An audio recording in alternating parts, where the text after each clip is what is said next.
Now psi d is psi 1 minus psi 2, so it tells you that you and your friend could be having two solutions and the difference between the two solutions would be some constants. Now here itself you can argue that constants do not really matter to me. Why? Because it is only the potential difference that matters to me, right. So if I have found a solution which is differing from your solution with a constant, I can always do not consider the constant as a reference and talk about the potential difference. The potential difference is what is counting to me and the constant does not really come into picture at all. Yes, however, this constant can be shown to be 0 for our situation. How? On the boundary, right, that we have considered in the original problem, on the boundary the potential is actually specified to some value psi 0, right, the potential is actually specified, and we have just said that psi 1 also is the solution, psi 2 is also solution, therefore both psi 1 and psi 2 must be the solution on the boundary itself. So on the boundary both psi 1 and psi 2 must be the solutions, right, must be solution, which implies that psi 1 is equal to psi 0 and psi 2 is equal to psi 0, right. Now it is very clear that if two quantities are equal to each other or equal to a third quantity, this implies that psi 1 must be equal to psi 2, right, and the constant must essentially go to 0, because if you try doing that one anywhere else, the constant would actually be equal to 0, right. So the point here is that for the case that we considered, no conductors inside, the Laplace's equation, the solution of Laplace's equation are actually unique, okay. Even the constant of integration does not really matter, the solutions are unique. So you might, for example, be very clever mathematically, you come up with a solution, okay, and your friend may not be mathematically that clever, but he or she is very good in numerical techniques and they come up with a solution, provided both the solutions satisfy Laplace's equation as well as satisfy the boundary condition, these solutions are unique, okay. So if you are unable to solve Laplace's equation problem using mathematics, you can try graphical methods, you can try experimental methods, you can try numerical methods, okay. Along with whatever the methods of advantages and disadvantages, if you find solution by any of these methods which satisfies the equation as well as the boundary condition, then that solution is unique. You can go home and rest comfortably knowing that you have solved Laplace's equation once and for all for a given boundary condition. The only conceptual problem that might arise is that you cannot really always consider cases where there are no conductors, right. So you take a parallel plate capacitor and then how do I generate a voltage between the two? I need to apply a potential difference, I connect a battery between the two plates.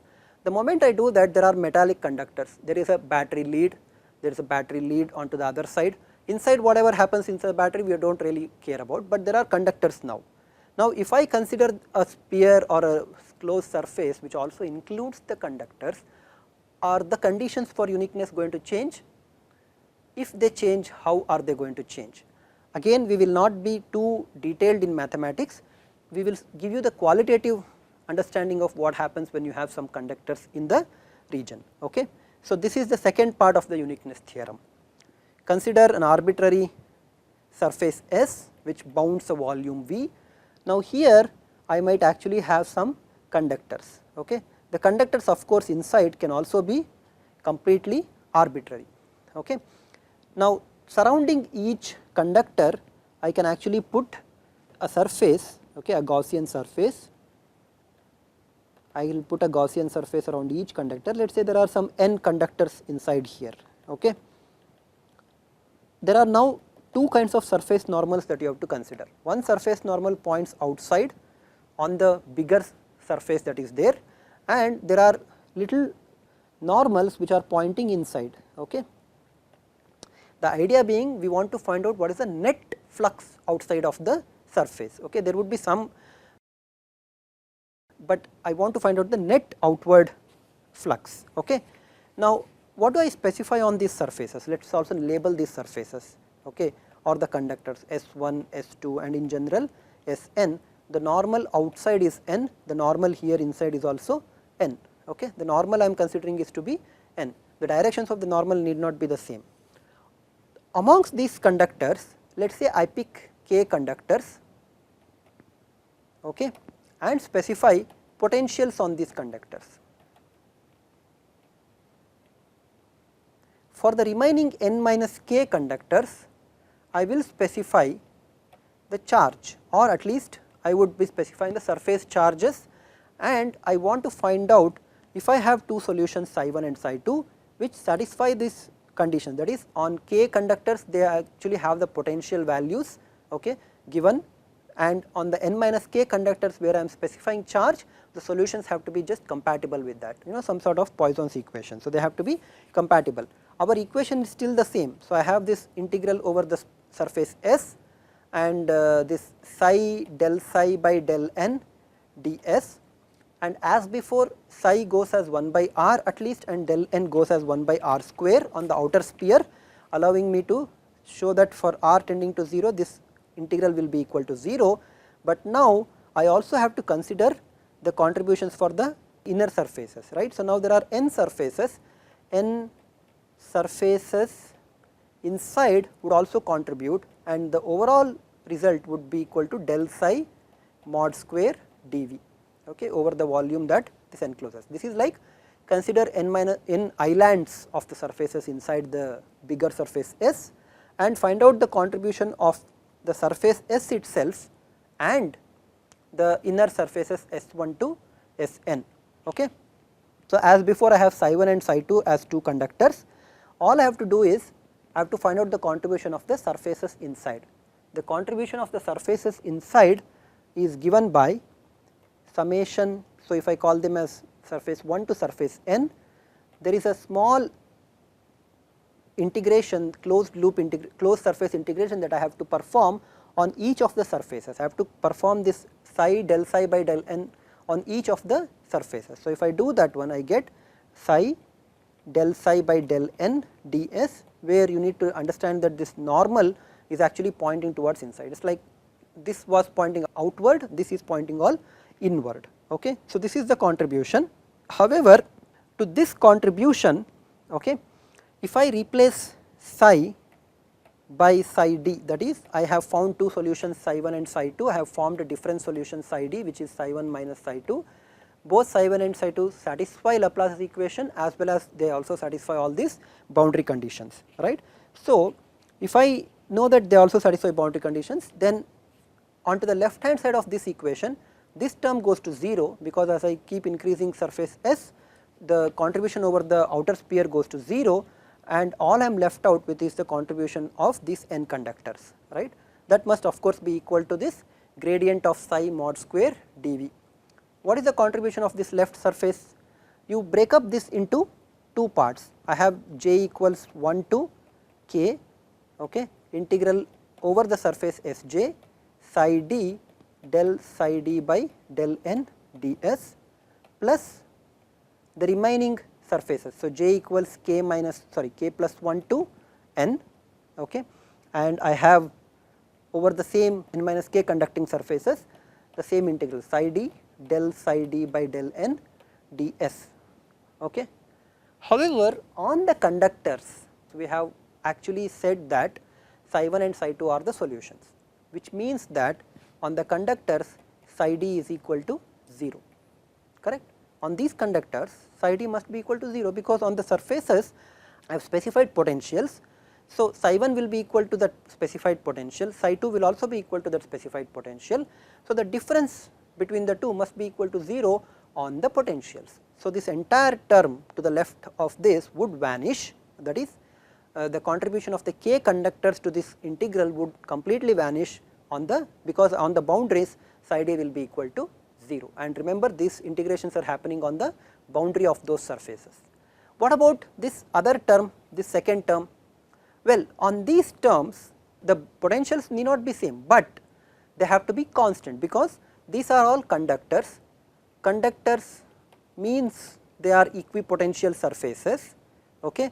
They might have some charge distribution, no doubt, which we have induced or which we have kept over here, but because they are all equipotentials, on the surfaces I cannot have different potential values, right. I have to have a same or a constant potential. It is like keeping one battery lead at one potential, another battery lead at another potential, and they are conductors. Therefore, the potential on the conductors will be constant, which allows me to actually pull this psi d out of the integral. Okay. So, I can pull psi d out of the integral and see what I actually get remained. So, I have del by del n psi 1 minus del psi 2 by del n ds. Now, here is where our observation that del psi 1 by del n being proportional to the electric field, which is proportional to the d field, and hence this would be the charge because of the charge on the potential that we are considering. So, on the jth charge. So, this is on the jth charge that I am actually looking at. So, because of the solution psi 1, del psi 1 j by del n on that particular jth conductor would actually give me the surface charge density on the conductor. Similarly, this would be the surface charge density because of the second solution.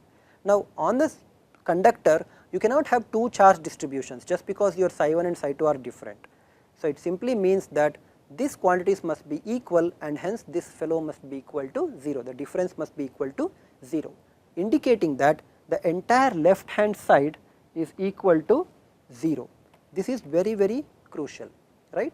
So, this happened because on the conductor surfaces the potential is constant, right. So, potentials are the same, therefore, the difference in the potential will be equal to 0. So, this term integration gave you no contribution. On the conductors where the charges were specified, the surface charges were specified, there again because the solutions are to be compatible with the given charge distribution, the solutions were in such a way that the integration of those would also give you 0. So, the left hand side is 0, which simply implies that the right hand side is also 0. So, I go back to this same condition that I obtained earlier. Okay. So, this is also equal to 0. So, del psi d square is equal to or integrated over the volume equal to 0. This gives you the same kind of arguments that psi 1 must be equal to psi 2 plus some constant. Okay. And again this constant will be equal to 0 because on the surface of the conductors where I know the potentials, these two must be equal to each other. So, the constant will be equal to 0. So, no matter if your surroundings or if your region contains conductors, if you have solved Laplace's equation which satisfy the boundary conditions and the conditions you and the charge conditions or the potential specifications, you have found the solution which is unique once and for all. Okay. So, this is the end of equipotential uniqueness theorem that we wanted to prove. Okay. And we have sort of looked at the uniqueness theorem, and we have observed that if I solve the original problem, that given problem which satisfies the equation as well as satisfies the boundary condition, then that solution is unique for us. Okay. That solution is unique to us. This actually allows us to consider a very, very powerful method of solving these problems of electrostatic problems called as method of images.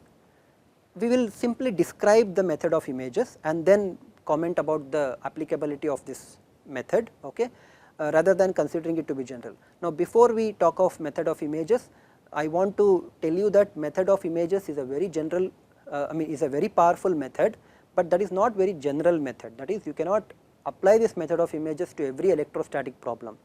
Only when the problem has certain characteristics, then this method of images is applicable. In fact, this is a common problem with all analytical techniques. Any analytical technique that you consider in solving this electrostatics or magnetostatics or in general electromagnetic problems, they are all applicable only in certain restricted class of situations. Okay. They are not general enough that you can approach every problem in electromagnetics by these methods. Okay. So, do not rely too much on this method of images thinking as this is one solution that you can apply, one method that you can apply to solve these problems. They are only applicable to certain classes of problems. Okay.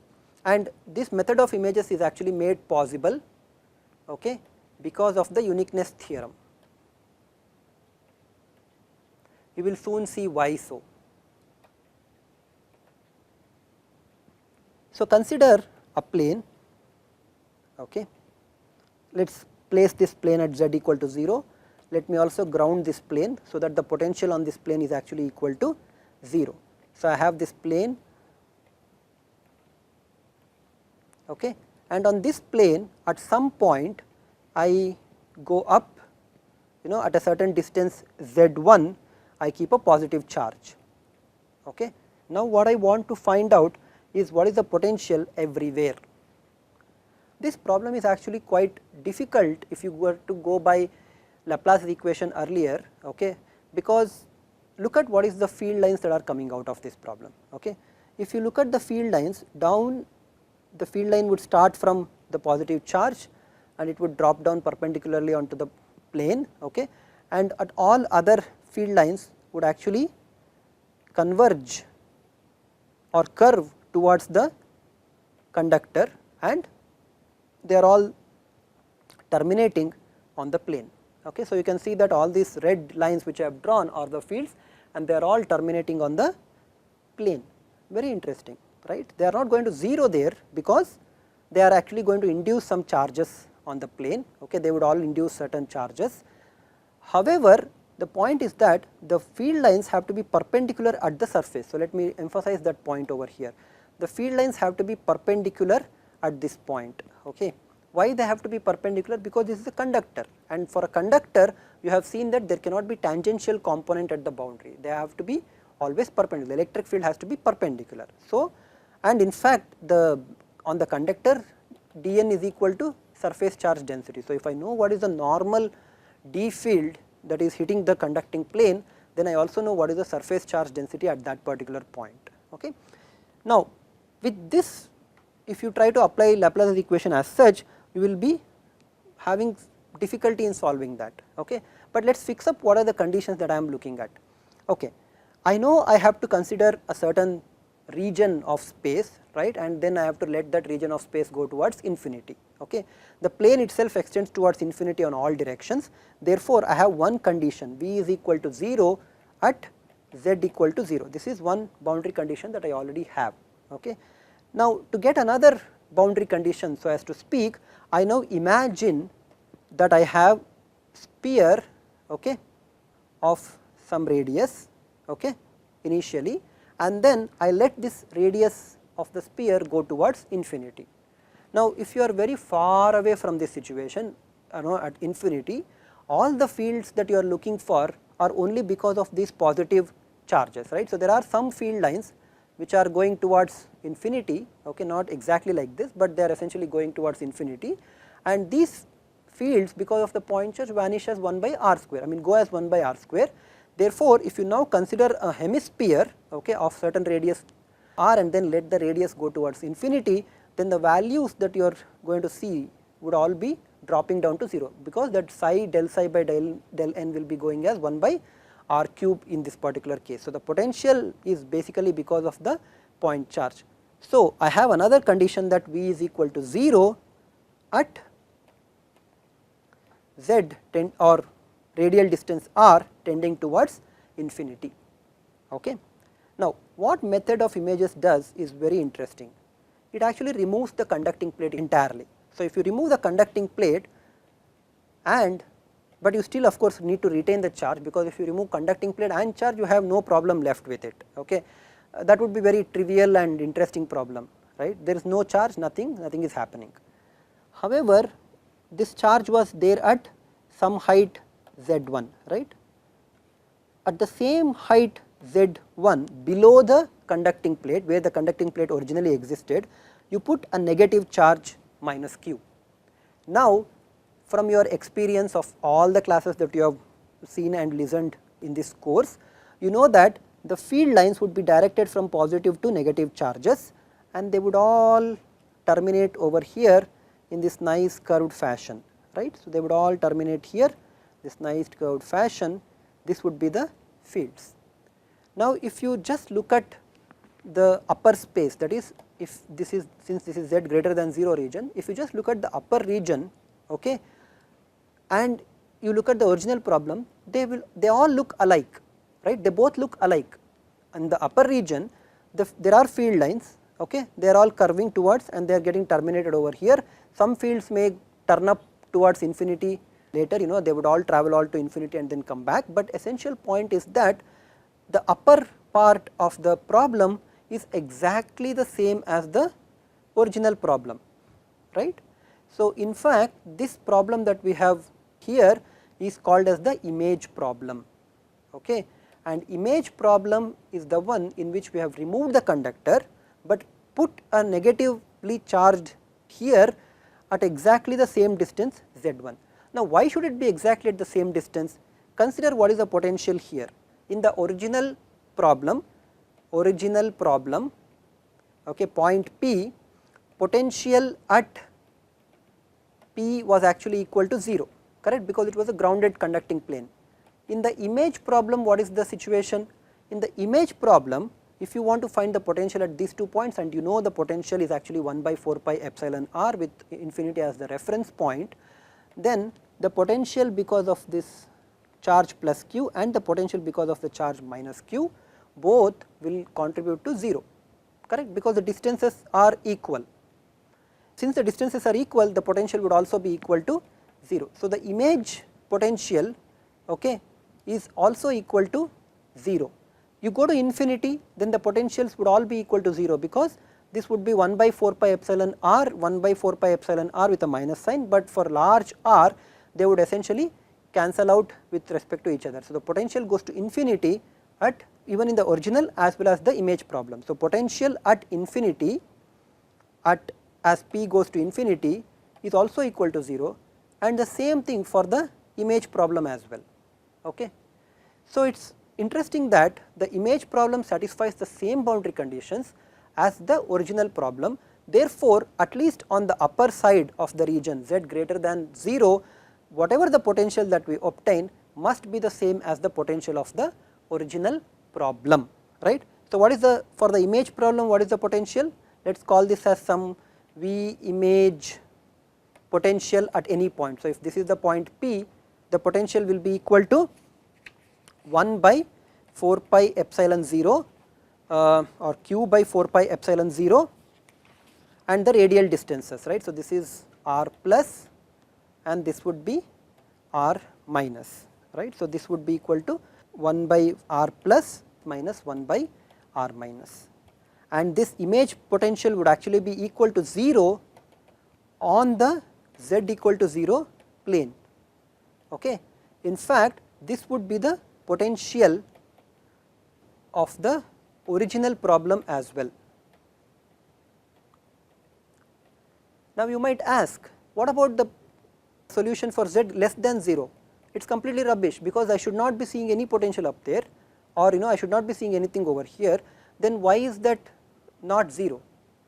That is rubbish, but it is all right, because I am not concerned about what happens down here, okay. My only interest is in the upper portion of the problem, and in the upper portion of the problem the image potential is exactly equal to the original potential, right. So, V original, the potential function for the original will be equal to the image potential for z greater than or equal to 0, and that is sufficient for me.